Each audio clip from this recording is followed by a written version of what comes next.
Hello and welcome you are students to my channel જ્ઞાન જ્યોત. ધોરણ 12 અંગ્રેજી વિષયમાં આપણે અભ્યાસ કરી રહ્યા છે યુનિટ 7 રીડ 1 મંકીઝ પો. મંકીઝ પોનો પાર્ટ થોડો લાંબો છે અને વ્યવસ્થિત સમજૂતી મળે એટલા માટે આપણે એના અલગ અલગ પાર્ટ્સ કર્યા છે. એમાં પાર્ટ 1માં આપણે જોયા છે ડિફિકલ્ટ વર્ડ્સ, ન્યૂ વર્ડ્સ અથવા એવા વર્ડ્સ કે જે આ પાર્ટમાં ઇન્ટ્રોડ્યુસ કર્યા છે. તો આ પાર્ટના આ શબ્દોની આપણે સમજૂતી મેળવી. ત્યારબાદ આપણે એની સ્ટોરીની પણ સમજૂતી મેળવી છે કે જેથી આપણને ઓવરઓલ એક વ્યૂ ખબર પડી જાય કે આ પાર્ટમાં શું છે, કયા કયા પાત્રો છે અને કઈ રીતે આ સ્ટોરી આગળ વધે છે. એનો પાર્ટ 1માં આપણે અભ્યાસ કર્યો. પાર્ટ 2માં આપણે કન્ટેન્ટ જે છે એટલે કે ટેક્સ્ટબુકમાં જે વર્ડ્સ છે, શબ્દો છે, જે ગ્રામેટિકલ બાબતો છે એની પણ સમજૂતી મેળવી અને બિલકુલ બાજુમાં ગુજરાતી સાથે આપણે વ્યવસ્થિત સમજૂતી મળે એવો પ્રયત્ન કરી રહ્યા હતા. હવે આજે આપણે પાર્ટ 3માં જેટલા આવ્યા છે પાર્ટ 2 પૂરું કર્યું ત્યારથી આગળ વધીએ. તો આપણે આ બધું આ રીતે જોયું છે જે વાતાવરણ છે અને મિસ્ટર અને મિસિસ વ્હાઇટ અને હર્બર્ટ જે એમના વિલામાં છે અને પછી ત્યારબાદ જે સાર્જન્ટ મેજર મોરિસ આવે છે અને મંકીઝ પો વિષય પર વાત કરે છે અને એમ કરતાં કરતાં પેલી વિશ માગવાની વાત આવે છે અને એ લોકો 200 પાઉન્ડ જે માગે છે મિસ્ટર વ્હાઇટ માગે છે અને એના બદલામાં જે હર્બર્ટ છે એ જે મો એન્ડ મેગિન્સ કંપનીમાં કામ કરતો હતો અને ત્યાં એનું ડેથ થયું એની આપણે સમજૂતી મેળવી છે અને ત્યારબાદ એના બદલે કમ્પેન્સેશનમાં જે એમને 200 પાઉન્ડ મળી ગયા ત્યાં સુધીની વાત આપણે જોઈ છે. અને ત્યારબાદ હવે આપણે આગળ વધીએ. ઓકે, અહીંયા આપણે આવ્યા હતા. તો after a few days had passed, થોડાક દિવસો પસાર થઈ ગયા, બરાબર છે. આ લોકો ગ્રીફમાં, દુઃખમાં, પીડામાં છે અને ત્યારબાદ હવે કદાચ એક સ્ટેબલ સિચ્યુએશનમાં આવી ગયા છે થોડુંક. તો હવે મિસ્ટર અને મિસિસ વ્હાઇટ વચ્ચે થોડોક વાર્તાલાપ થતો હશે. એડિટેડ પાર્ટ છે એટલે બધું કંઈ નથી આપ્યું, પણ after a few days passed, થોડાક દિવસો પસાર કર્યા અને મિસિસ વ્હાઇટ હેડ ડિમાન્ડેડ એટલે માગણી કરી છે, બરાબર છે. એને વાંદરાનો પંજો માગ્યો, મંકીઝ પો, વાંદરાનો પંજો. એઝ કારણ શું છે? She wanted to make a wish, એની ઈચ્છા શું છે? એક ઈચ્છા માગવાની, એ માગે છે એક ઈચ્છા. એન્ડ શું છે? એન્ડ હર સન બેક, અને ઈચ્છા શું છે? એના પોતાના જે દીકરા છે તેના દીકરાને પરત મેળવવાની એની ઈચ્છા થઈ. અચાનક એને લાઇટ થઈ, ઝબકી ભાઈ કે આપણે 200 પાઉન્ડ માગ્યા, મળી ગયા, ચલો હવે હર્બર્ટ માગીએ તો હર્બર્ટે મળવો જોઈએ. તો સેકન્ડ વિશ આ રીતે એની ઈચ્છા છે. અને શું કહે છે? આઈ વોન્ટ ઇટ, મારે એ જોઈએ છે, કહે છે મારે જોઈએ. સી સેડ, એને કહ્યું વાય, શા માટે? આઈ only just thought of it, બરાબર છે કે મને એનો વિચાર હવે આવી ગયો છે. શી સેડ હિસ્ટરિકલી, ઉન્માદપૂર્વક. એક રીતે ખબર નહીં વાક્યમાં એડિટિંગમાં ભૂલ હોય તો, પણ એની આવી ઈચ્છા છે અને કદાચ હર્બર્ટનો મિસ્ટર વ્હાઇટ એવું કહે છે શા માટે તારે પંજો જોઈએ છે? આઈ વોન્ટ ઇટ એટલે કે મારે એ પંજો જોઈએ. ઇટ એટલે નપુંસકલિંગ છે એટલે પંજા માટે હશે. I want it, C sad, એણે એવું કહ્યું અને કદાચ મિસ્ટર વ્હાઇટે કીધું છે વાય અને પછી એનો રિપ્લાય છે આઈ only just thought of it, મને એનો વિચાર આવ્યો છે કે છે. સી સેડ હિસ્ટરિકલી, ઉન્માદપૂર્ણ એટલે કે આમ ટૂંકમાં કોઈ લોજિક નહીં, કોઈ વિચાર નહીં, ઇલોજિકલ અને કદાચ જે થવું હોય થાય, મારે તો આ કરવું છે એમ કરીને એના સન માટેની આ માગણી માટેની ત્રીજી ઈચ્છાની તૈયારી એની છે. ધ અધર ટુ વિશિસ, અને શું કહે છે કે બાકીની 2 ઈચ્છાઓ લખે છે, હજી 2 ઈચ્છાઓ જે બાકી છે. Why didn't I think of it before, કહે છે શા માટે મને એની પહેલાં વિચાર ન આવ્યો, કહે છે, બરાબર. એટલે થોડા દિવસો પછી કેમ આવો વિચાર આવ્યો એ રીતે થોડું વિચારે. સી રિપ્લાઇડ રેપિડલી એટલે તરત જ બકી નાખ્યો, એ જવાબ આપ્યો છે પણ બોલી એમ. આપણે અગાઉ વાત કરી તે પ્રમાણે કે વર્ડ્સ શીખવા પડશે. સેડ હોય, ટોલ્ડ હોય, આસ્કડ હોય, ઇન્ક્વાયર્ડ હોય, રિપ્લાઇડ હોય, એટલે કહેવા માટેના ઘણા બધા અલગ અલગ શબ્દો હોય છે. તો એ રીતે અહીંયા રેપિડલી રિપ્લાઇડ છે એટલે કે અહીંયા બકી નાખ્યું, ફટાફટ બોલી ગઈ. વોટ વિશ હી આસ્કડ, ત્યારે પેલો ભાઈ જે છે ને મિસ્ટર વ્હાઇટ છે કઈ ઈચ્છા કહે છે તારી? અને શું કહે છે? વિશ અવર બોય અલાઇવ અગેન, શું ઈચ્છા છે? આપણા દીકરાને જીવતો કરવાની ઈચ્છા છે, કહે છે. બ્રિંગ હિમ બેક, એને કહે છે પાછો લાવી દઈએ. ક્રાઇડ ધ ઓલ્ડ વુમન, પેલી ઘરડી સ્ત્રી, વૃદ્ધ સ્ત્રીએ શું ચીસ પાડી ભાઈ કે આપણા છોકરાને પાછો લઈ આવો. મિસ્ટર વ્હાઇટ એક્સપ્લેન્ડ, સમજાવે છે, બરાબર. અહીંયા જો હવે સેડ હોય, ક્રાઇડ હોય, ટોલ્ડ, અહીંયા હવે એક્સપ્લેન્ડ છે, સમજાવે છે. That not only had Herbert, જો હર્બર્ટ જે છે ને એનું જે શરીર છે ને બીન ડિકેડ, એનું બોડી બધું સડી ગયું હશે, કહે છે. બિયોન્ડ રિકોગ્નિશન, હવે કહે છે ઓળખાશે પણ નહીં. એક રીતે વેમ્પાયર જેવી હાલત થઈ ગઈ હશે, શરીરમાં કીડા બીડા બધું પડી ગયું હશે, ઓગળી ગયું હશે, શરીર સડી ગયું હશે. તો કહે છે હવે તો ઓળખાશે પણ નહીં. બટ હિઝ વાઇફ, પણ એની વાઇફ જે છે ને pulled him towards the door, એટલે દરવાજા તરફ ખેંચીને લઈ ગઈ. એટલે કે તેની પત્ની જઈને દરવાજા તરફ, એટલે એને કંઈ સાંભળ્યું નહીં. આપણે જોઈએ હિસ્ટોરિકલી ઉન્માદપૂર્વક, એટલે હવે જે થવાનું હોય મારે કોઈની વાત સાંભળવી નથી, આપણે વિશ માગવાની છે એમ કરીને લઈ જાય છે. આગળ શું કહે છે? બ્રિંગ હિમ બેક, તેણે પાછો લઈ આવવાનો છે, લાવો. ડુ યુ થિંક, તમને એવું લાગે છે કે છે આઈ એમ ફ્રાઇટન્ડ, કે જે મને બીક લાગશે, મને ડર લાગશે કે છે, ઓફ માય ઓન સન, મારા પોતાના દીકરાનો મને ડર લાગશે કે છે. Mr White took out the monkeys પો, અને મિસ્ટર વ્હાઇટ જે છે એ વાંદરાનો પંજો જે છે ને એ કાઢે છે. એન્ડ રેઝડ હિઝ હેન્ડ, અને એનો હાથ ઊંચો કરે છે. એરિટેટ છે એટલે થોડુંક વચ્ચે વાર્તાલાપ પણ થતું હશે, આનાકાની પણ મિસ્ટર વ્હાઇટ કરતા હશે, સમજાવવાનો પણ પ્રયત્ન હશે, પણ એ બધું નથી આપેલું.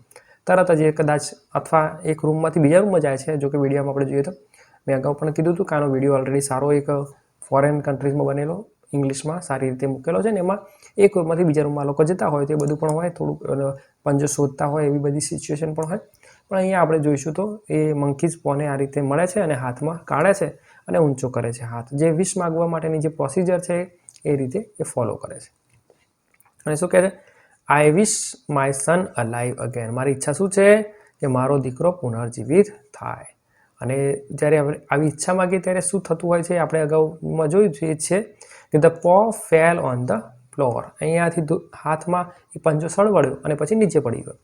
અને આફ્ટર ફ્યુ મોમેન્ટ્સ, થોડીક ક્ષણો પછી, a knock was heard at the door, આ ફ્લોર એટલે થોડાક ક્ષણો બાદ પછી દરવાજો ખખડવાનો અવાજ જે છે એ સંભળાયો આ લોકોને. એટલે કે હર્બર્ટ આવી ગયો છે એવું આપણે સમજવાનું છે, બરાબર. કેટલીક વસ્તુ આપણે સમજવી પડશે કે દરવાજો ખખડ્યો એટલે એનો મતલબ કે કોઈક આવ્યું, અને કોઈક એટલે આપણો હર્બર્ટ આવ્યો એમ માનવાનું આપણે.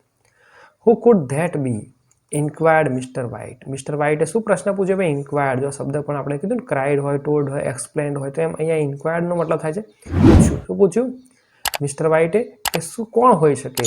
અને એનો જવાબ શું આપે છે જે એની વાઇફ છે કે that must be my son, એ કોણ હોવો જોઈએ? મારો દીકરો હોવો જોઈએ. મસ્ટ બી માય સન, મારો છોકરો જ હોવો જોઈએ. રિપ્લાઇડ ધ ઓલ્ડ એન્ડ રેન, દોડી છે ભૂતકાળ છે રનનું, ટુવર્ડ્સ ધ ડોર, દરવાજા તરફ દોડી. અને આગળ શું કહે છે?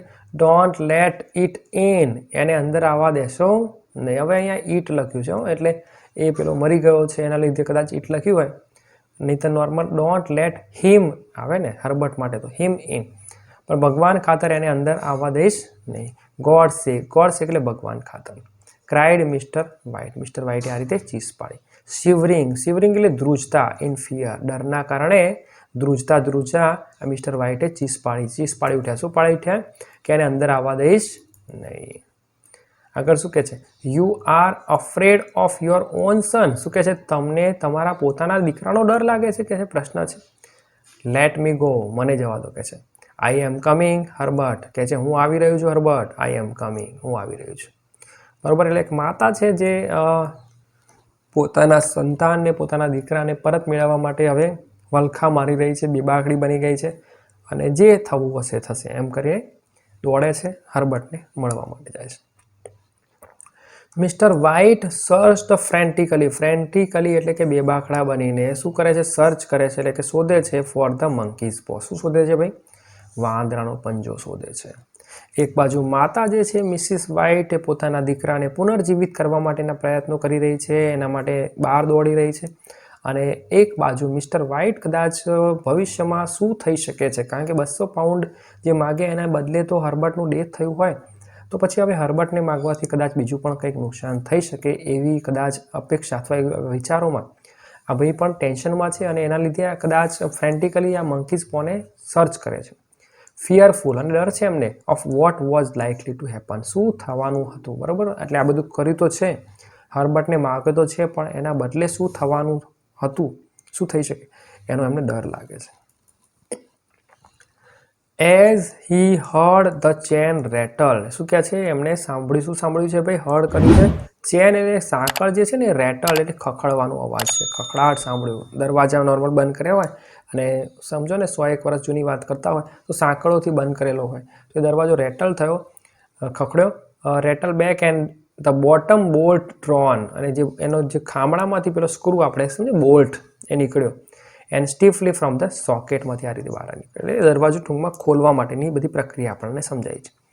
હી ફાઉન્ડ ધ પોલ, બરાબર છે, આંકડો જે છે નીકળવાનો અવાજ સંભળાયો, અને હી ફાઉન્ડ ધ પો એન્ડ મેડ હિઝ થર્ડ વિશ. અને આ દરમિયાન અહીંયાથી આપણે અલગ વસ્તુ સમજવું પડશે કે અહીંયા હી જે છે ને મિસ્ટર વ્હાઇટ છે, મિસ્ટર વ્હાઇટે શું કર્યું? ફાઉન્ડ ધ પો, પેલો પંજો એમને મળી ગયો જે શોધી રહ્યા હતા, અને એમને માગી એમની થર્ડ એન્ડ લાસ્ટ વિશ. બરાબર છે. અવાજ સાંભળ્યો કે તરત જ તેમણે પંજો ઉઠાવીને ત્રીજી અને અંતિમ ઈચ્છા એમની વ્યક્ત કરી, એટલે કે માગી લીધી. The sound of knocking stopped. હવે શું માગીએ આપણે સમજીએ તો હર્બર્ટ આવ્યો તો ભાઈ બિલકુલ આવી ગયો તો હર્બર્ટ તો દરવાજો ખોખડ્યો તો, પણ આ ભાઈએ કંઈક વિશ માગી, અને વિશ માગવા પછી હર્બર્ટના દરવાજા ખખડાવવાનો અવાજ બંધ થઈ ગયો. એટલે શું હર્બર્ટને એમને પાછો મોકલી દીધો અથવા પાછો મૃત કરી દીધો કે શું કર્યું? એવું કંઈક માગ્યું, એટલે એના લીધે દરવાજો ખખડવાનો બંધ થઈ ગયો. The sound of the knocking stopped at once. બંધ થઈ ગયો. ધો ઇટ ઇકોઝ. એના જે પડઘા છે could be heard within the house. પણ હજુ પણ એના પડઘા સંભળાઈ રહ્યા હતા. એટલે જોરથી એવું અવાજ થયું હોય, નાનું એવું ઘર હોય જે વિલા એમનું છે, આમ તો વિલા એટલે મોટું ઘર, પણ એ ઘર બંધ હતું અને એકલું હતું અને સિંગલને ખખડ્યું જોરથી, એટલે બધા પડઘા પડતા હોય એવા હજુ અવાજ આવે છે. લખે છે કે તરત જ ટકોરાનો અવાજ બંધ થઈ ગયો, પણ ઘરની અંદર જે છે ને પડઘા હજુ સંભળાતા હતા. સડનલી એકાએક શું થયું? દેર વેર સાઉન્ડ ઓફ ક્રેક્સ. ક્રેક્સ એટલે તિરાડો, દિવાલોમાં તિરાડો પડવાની હવે શરૂઆત થઈ. And thunder. અને આજે ગર્જનાઓ થવા લાગી. બરાબર, અવાજ અંદર વધવા લાગ્યો. The house started collapsing. Collapsing એટલે કોઈ વિશાળ ઊંચું જે સ્ટ્રક્ચર હોય, વૃક્ષ પણ હોઈ શકે, એ પડવા લાગ્યું, તૂટી પડવા લાગ્યું, જમીન દોષ થવા લાગ્યું. The house started collapsing. આગળ શું તૂટવા લાગ્યું? The roof walls. જો રૂફ એટલે છાપરું, વોલ્સ એટલે દિવાલો, એન્ડ સ્ટેરકેસ એટલે દાદરા અથવા સીડી સ્ટાર્ટેડ ફોલિંગ ડાઉન. આ બધું તૂટી પડવા લાગ્યું. ત્રીજી વિશની સાઈડ ઇફેક્ટ કહી શકાય આપણે કે પહેલીમાં તો 200 પાઉન્ડ મળી ગયા, બીજામાં હર્બર્ટ પણ મળી ગયો, પણ ત્રીજી વિશ કદાચ એવી કંઈક માગી કે શું માગ્યું જેના લીધે આ બધું હવે તૂટવા લાગ્યું, પડવા લાગ્યું છે. આગળ જોઈએ શું કહે છે? ધે રસ્ડ. એ લોકો ભાગ્યા છે ટુવર્ડ્સ ધ ગ્રાઉન્ડ. બરાબર, ખુલ્લામાં જવા માટે ભાગ્યા. And sighted in disappointed. નિરાશા નાખ્યા છે, નિરાશ થઈ ગયા, હતાશામાં એમણે નિરાશા નાખી. એન્ડ ધેન, અને તરત જ શું થાય પછી? રેન ટુવર્ડ્સ મેઇન ગેટ. એટલે પહેલાં ગ્રાઉન્ડ તરફ ગયા અને પછી ત્યાંથી એમના મેઇન ગેટ તરફ ઓફ ધ વિલા. શું કહે છે? એ લોકો શ્રીમાન વ્હાઇટ અને તેમના પત્ની જે છે ખુલ્લા મેદાન તરફ ભાગ્યા છે, ધસી ગયા છે, હતાશામાં નિરાશા નાખવા લાગ્યા અને ઘરના મુખ્ય દરવાજા તરફ દોડી ગયા. આઉટસાઇડ. બહારની જો વાત કરીએ તો the street lamp was spreading. જે બહારની વાત છે ત્યાં શું છે? સ્ટ્રીટ લેમ્પ જે છે એટલે કે શેરીની બત્તી જે છે વોઝ સ્પ્રેડિંગ ઇટ્સ લાઇટ. એટલે પોતાનો જે ઉજાસ છે, અજવાળું તો ફેલાઈ રહ્યું હતું. ઓવર કામ, શાંત, અને રસ્તો કેવો છે? એમ્પ્ટી રોડ છે. શાંત અને ખાલી રસ્તા પર બહારનો જે લાઇટનો બલ્બ છે એ પોતાનો પ્રકાશ પાથરી રહ્યો છે. The spell of the monkeys પો. જે વાંદરાનો પંજો છે એનું જે સ્પેલ છે, એનું કામણ જે છે, એટલે કે એમાં જે તલિસ્માન કરેલું છે, જાદુ કરેલું છે, એને શું કર્યું? પો હેડ વર્ક. અને એનું કામ કરી નાખ્યું છે. હવે એને શું કામ કર્યું, કઈ ઈચ્છા માગી, એ બધું થઈ ગયું, અને એ રીતે આ રીતે પાઠ આપણો પૂરો થાય છે. બરાબર, ચોક્કસ એક સારો પાઠ છે. બાકીના બધા કમ્પેરિઝન જે પાઠો છે એના લીધે એક રીતે કહીએ તો લિટરેચર જેવું કંઈક આમાં મને દેખાય છે. બાકી તો બધું જે છે એ ડિટેલ્સ ડેટાવાળું પાઠો છે, જેમાં 1-2 વાર વાંચીએ તો ચાલે. આમાં થોડી મજા આવે એવો પાઠ છે, એટલે ચોક્કસ આમાં ધ્યાન રાખજો. અને અગાઉ પણ કીધું છે, આમાંથી નિબંધ પૂછાવાના પૂરા ચાન્સ છે, એસે, અને એ છે સુપરસ્ટિશન્સ ઇવન ટુડે. અંધશ્રદ્ધાઓ વિષય પર પાઠ છે. પાઠ સારો છે, એટલે શોર્ટ નોટ પણ આપણે આમાંથી સારી એવી તૈયાર કરી શકીએ કે મંકીઝ પો છે એની 3 વિશિસ કઈ કઈ છે, અથવા કઈ 3 વિષયો માગે છે. અને શોર્ટ ક્વેશ્ચન જે છે કમ્પ્રિહેન્શન, એમાંય આપણે મિસ્ટર વ્હાઇટે કઈ પહેલી ઈચ્છા માગી, બીજી ઈચ્છા માગી, એવું નોર્મલ અને ત્રીજી પણ પૂછી શકે છે. એટલે થોડુંક એ ધ્યાન રાખીશું. ચોક્કસ વિડીયો ગમે હોય તો લાઇક, અને વિદ્યાર્થીઓ માટે શેર, અને વધુ વિડીયો જોવા માટે ચેનલને સબસ્ક્રાઈબ કરશો. અને કમ્પ્રિહેન્શનના પ્રશ્નો માટે આપણે જલ્દીથી નવો વિડીયો લઈને આવીશું, part 4. Thank you and best of luck.